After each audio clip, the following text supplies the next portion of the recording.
Accuse your enemy of what you're doing while you're doing it to cause confusion. This is an apocryphal quote, and that's just a fancy word for meaning that we don't know exactly who said it. Sometimes it's attributed to Karl Marx, other times to Joseph Goebbels, but what we do know is that it is a valid political strategy. It is a tool that people use in order to muddy the waters, to cause confusion, to make it difficult to know where to strike or how to respond or how to divert your resources. Hey, folks, it's Lily with the ETA here. Nathan is away this week, so you have yours truly here with a bit of an unscheduled broadcast to talk about some anticipated upcoming events this week and what you can do to be prepared for them. So, it appears that Donald Trump is set to make an election related address to the nation on Thursday, July 14th. Now, as we're recording this right now, it's Tuesday evening. We don't actually know what's going to be covered in that address. Is it going to be focused on claims of mass voter fraud? There's been some suggestions that it could be focused on accusations that the two senators from Georgia were elected illegitimately. Maybe there will be concerns raised about voting machines and concerns about security in relation to them. We don't actually know. Regardless, though, some of the initial pushback that we've already seen online in response to that anticipated address is a little bit concerning to us, and we wanted to address it and to help empower and equip you folks with the tools that may be helpful for processing and responding to what is going to be coming in a productive and constructive way. Americans who are acting in good faith really need to be prepared to hear whatever is said on Thursday, and if needed, be ready to push back effectively without defaulting to arguments that may ultimately risk making your elections less secure. So, here are 5 urgent tips This might be niche, but what do I do with all this extra yarn? I bought to help with that. Number 1, don't let yourself get baited into a trap. There's a goal here in raising these topics. It might be political, it might be personal, but there is an objective in having everyone's attention be focused on this and talking about it. And Donald Trump is a very talented person at driving the narrative and making everyone talk about what he wants them to be talking about. We have to remember that this address takes place in the context of other swirling events. And it's important to ask yourself, what purpose does this serve? What purpose does it serve for everyone to be talking about this?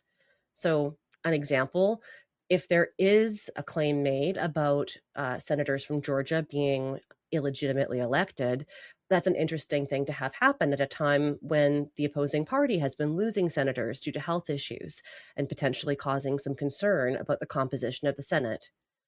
Keep your eye on the prize and make sure that you're aware of what's going on around you and aren't being baited into a trap of talking what someone else wants you to be talking about rather than driving the narrative. This does lead into number 2, namely avoid entrenching yourself in a harmful position. Now, this is a huge risk. So, after 2020 Stop the Steal, there were a lot of reactions and responses from people in certain political parties and in the media to say US elections are safe and secure forever and always, and they always will be. It may have not felt dangerous at the time, it may have felt common sense, but it was actually a dangerous claim. And the reason for that is that A, that's not true, and B, you don't know it always will be. Things change, technologies change. And frankly, the vulnerabilities in the US's computerized election systems, cybersecurity experts have known about this for decades. So gripping on to that and really clinging to that argument of no, our elections are secure, it doesn't really leave much space, does it? Because what if they're not? What if we know they're not? And what if part of the reason that we're not working to address those insecurities is because we're so confident and entrenched in our belief that they're secure? So, if what we see in response to that address is a wave of our elections are secure, but there are, in fact, malicious actors out there preparing to compromise upcoming elections, it would make it that much harder for people to be able to pivot and take that threat seriously. Now, that does also go into number 3, pushing back on inaccuracies without also relying on them. So, several content creators and journalists and folks online have preemptively attempted to push back on the anticipated address by arguing things to the effect of, well, how could Joe Biden have manipulated elections in 2020? Trump was the president, he was in office. I know that that might sound reasonable and not to be pedantic, but there's actually a couple reasons why that's not a very strong argument, and it does crack down under scrutiny. So, the first one, elections in the United States are run by state and local governments. They are not run by the federal government. Who's in federal office is really incidental. The other big thing is that on a bigger scale, it doesn't really matter who's in office because computerized election systems can be compromised without the people in office even necessarily knowing, without election officials knowing. I'll give you an example here. So in 2016, we know that Russia was successful in hacking into election machinery in several states and that they attempted to do so in all 50 states. At that time, Barack Obama was in federal office in the United States. Russia did not have to be in federal office in order to be able to undertake that attack. Attacks can come from elsewhere, and the idea of, well, so and so was in federal office at this point, therefore, really falls to pieces. And that can be challenging because if you are relying and kind of putting a lot of your credibility, your push behind an argument that falls apart, it's a pretty rickety foundation to be standing on, and it's not going to hold up over time.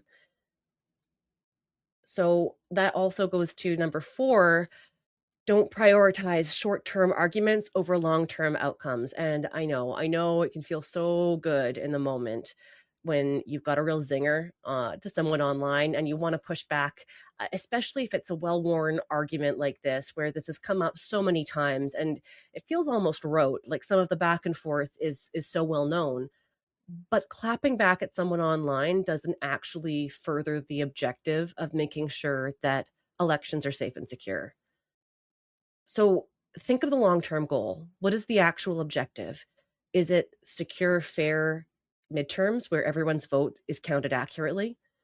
Is it security in future elections? What is the objective? And how can you make sure that the argument you're pushing is going to help advance that long-term goal and not just the short-term argument?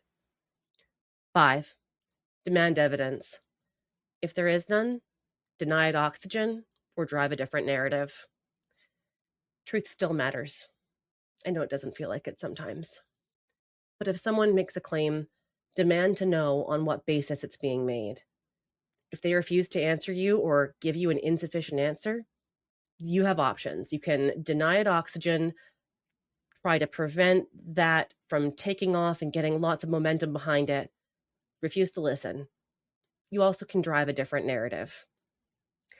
So I think meaningful evidence is really important here as well. So we at the ETA, as you may know, are pretty big fans of hand counts of paper ballots. We love them with proper chains of custody. And that last part's really important.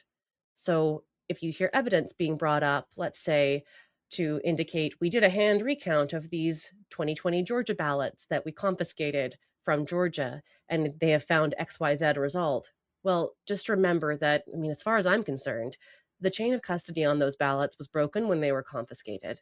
We don't actually know who's touched them since that happened. So meaningful evidence matters. And when I say drive a different narrative, use the topic and use it as a jumping off point to push something that advances your long-term goal and helps to solve the problem. So here's an example. Acknowledge that free and fair elections are Spades important. 2026 new version. No ads. No Wi-Fi needed. 100% free. Train your brain.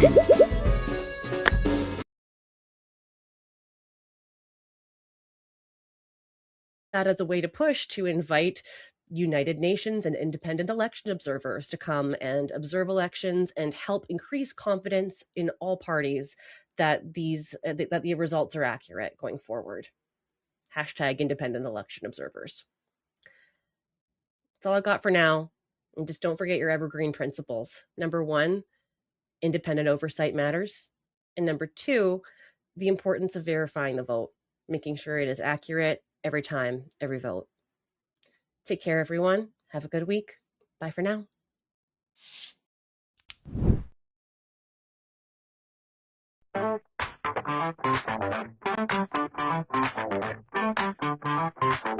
He got spots on his booty, spots on his booty, spots on his booty, spots on his booty, spots on his booty, spots on his booty, spots on his booty, spots on his booty.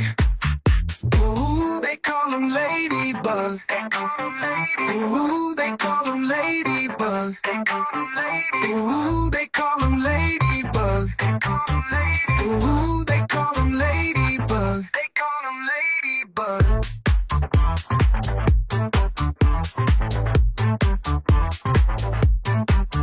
He got spots on his booty, spots on his booty, spots on his booty, spots on his booty, spots on his booty, spots on his booty, spots on his booty, spots on his booty. Ooh, they call him Ladybug. Ooh, they call him Ladybug. Ooh, they call him Ladybug. Ooh, they call him Ladybug. They call him Ladybug.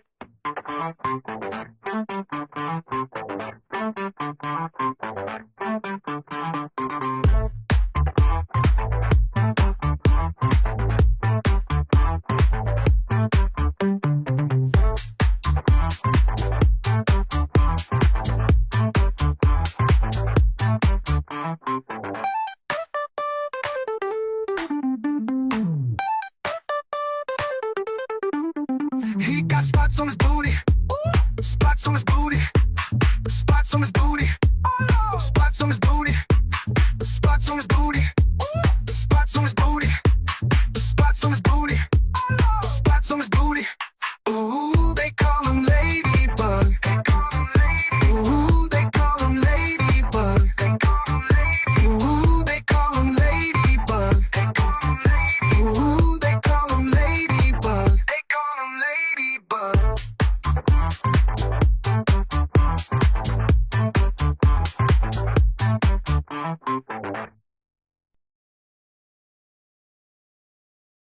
We are going to have to act if we want to live in a different world.